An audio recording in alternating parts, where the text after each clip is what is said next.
takes practice. So to perfect something, how many hours you gotta practice something? A lot. Like if you want an exact result, like a Google answer, it's 10,000 hours. Wow.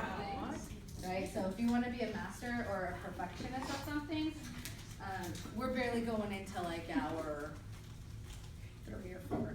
So we got a lot more to go. So just a couple etiquette things. How many of you guys are wearing gloves when you're foiling? So my certified colorists in the room, those better be my certified colorists that are wearing gloves. So if you are color certified, you should know anytime we're touching chemicals, we need to be wearing gloves protecting ourselves. If you're thinking of going color certification, you will be deducted points for not wearing gloves. Same thing with apron. You guys got brand new aprons. I love when I get a brand new apron. Like I'm super jazzed. So if you do not have an apron on, you're gonna leave a flag hair all over your clothes. And you guys are not in the salon, so I guarantee you these are your good clothes. These are like the good clothes. So you should be having your apron on. So protecting yourself, having your work area look awesome. Because your clients, believe it or not, they look at how your workstation is. So checking out your guys' workstation, you wanna make sure that it's a nice, good etiquette. So remember your gloves, your apron, even if we're doing foils. I know that's the hardest one to train our mind on is to have gloves on while we're foiling because they get in the way. But if you wear small, they're a lot more form-fitting, so it's easy to pick up a foil, okay? So in a hot tip, spread your foil so that you won't be like fighting it because it's stuck together, okay? So the next part, our last part of this technique is my favorite part because we're not gonna use any foils. So no more foils, we're done with foiling. And with our inspiration behind this is, and again, if you're in an area that you can't see, I think being in the middle, because I don't want my back of the classrooms to feel like they're not seeing me here. So I kind of shifted gears on you guys. So I'm gonna be in the middle. Again, if you can't see me, please feel free to get in an area to where you can. On these balayage bits that we're gonna be doing, whatever is not in the foil is going to be balayage. Now, my working product is going to be flash slip, but I will tell you in the salon I would be using freehand, okay? Because I have way more control with freehand. We're gonna know and discover this afternoon the whole Blonde Idol portfolio. So you're gonna know when to use what and why to use what. So we are gonna be using freehand. We are gonna be using a paddle. So one thing I do is I always love to load my board prior to actually going in and taking a section and working with it. So I'm gonna actually break this in half because we're gonna balayage this hole underneath. And you can just lightly secure it with foil so it's out of your way. Now, a hot tip that I'm gonna suggest to you, we're not doing this like a traditional balayage, we're still doing the standard V, which we'll talk about points of light once we go a little bit more in depth within balayage. But we're not gonna go all the way up. We're not going to go past the foils, okay? So when you think of this naturally lying in its position, we are leaving about a good 2.5 to 3 inches that we're not gonna touch. Because if you look at this, when you shake this out, that lighter piece is gonna be all the lightness that you need. You're not gonna have to go all the way up here, okay? So we're stopping as soon as we get to the foils. So I wanna work underneath so you guys can see what you're gonna do with that underneath first. And is everyone in a position to see clearly? If you are not, I strongly encourage you to get to a place where you can. I don't wanna have my backs to anyone, so can you guys see where you're at?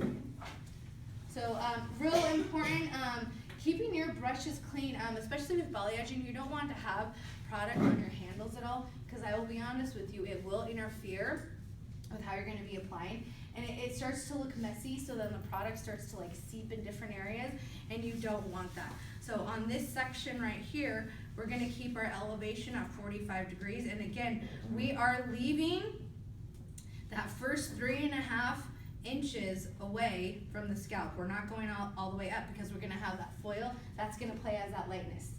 You're not gonna have to go all the way up. Again, this is what kind of look? Sun-kissed, lived in. Rarely, different techniques, yes, you will need to go all the way up to the top. But when we're incorporating baby lights and balayage, you are not gonna need to go up. So you want to have not only tension, but you want to make sure that you have enough product to where you are not seeing grains of hair peek through. So you want to make sure that the saturation is there. And notice how my application is. I'm just working this product right onto the hair. I am going to rest my hair on it. A lot of times we want to go in and put a hook right under it. And what happens with the hook is you create that hard line underneath. If you gently rest this right onto your hair and work this product in, you're now going to get a soft seamless line underneath and making sure that that saturation is there. And all you're going to do is let that rest. You're going to bring down your next section. And we're going to get these foils out of the way. So what are some balayage tips that you guys have that you have to do? What are some tips and tricks that you incorporate with your baby lights or your balayage? The blurring, different types of blurring techniques. And this time I want to leave this foil down because I want to show you that I'm not going all the way up. Those foils being placed right there, those are my point of reference for me to stop. Because especially in a balayage, I have a tendency to want to go all the way up to the scalp to create that point of light. So I am literally stopping my, my standard V or my point of light right at the foil. That is my reference. So I'm still keeping a lot of tension, still keeping it at 45 degrees, still making sure there is a nice heavy saturation of product.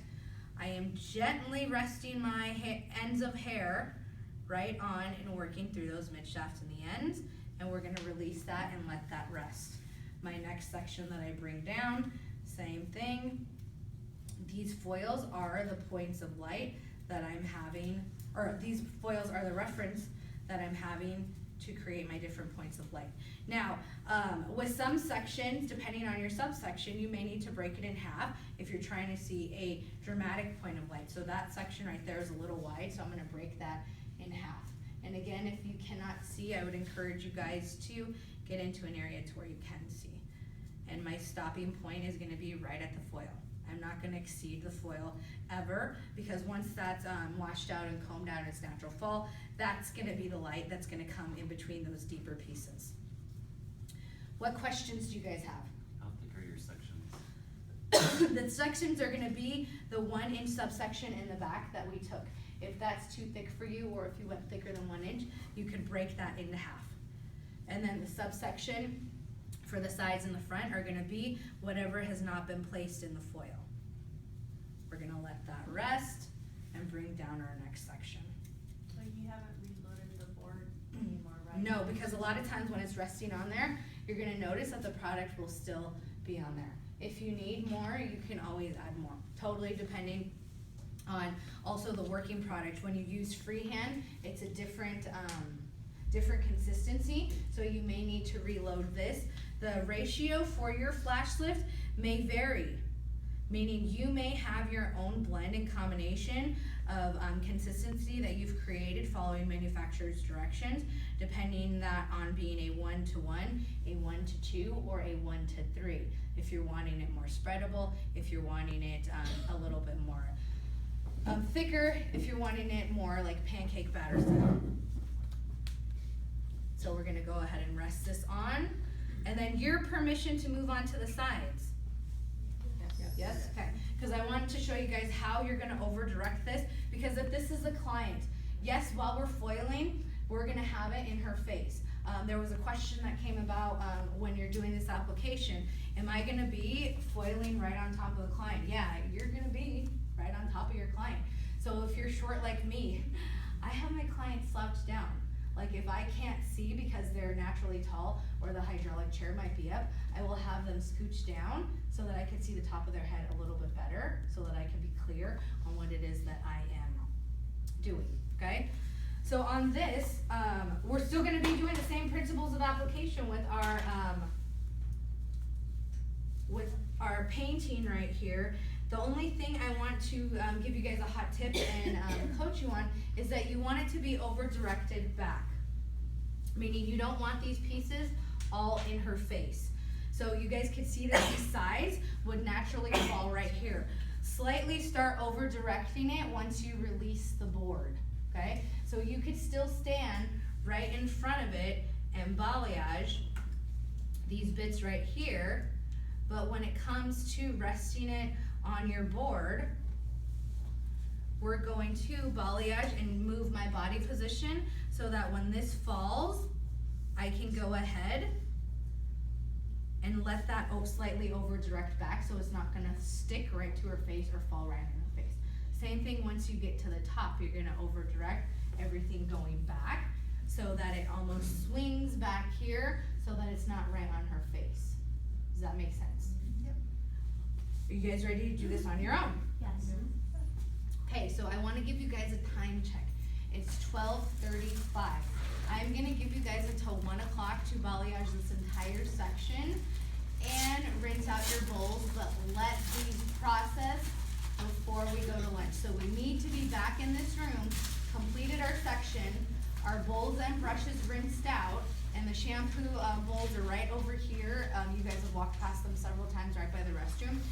Please, they're black bowls and we're working with lighter products. We wanna make sure that we wipe down everything once we're completely done.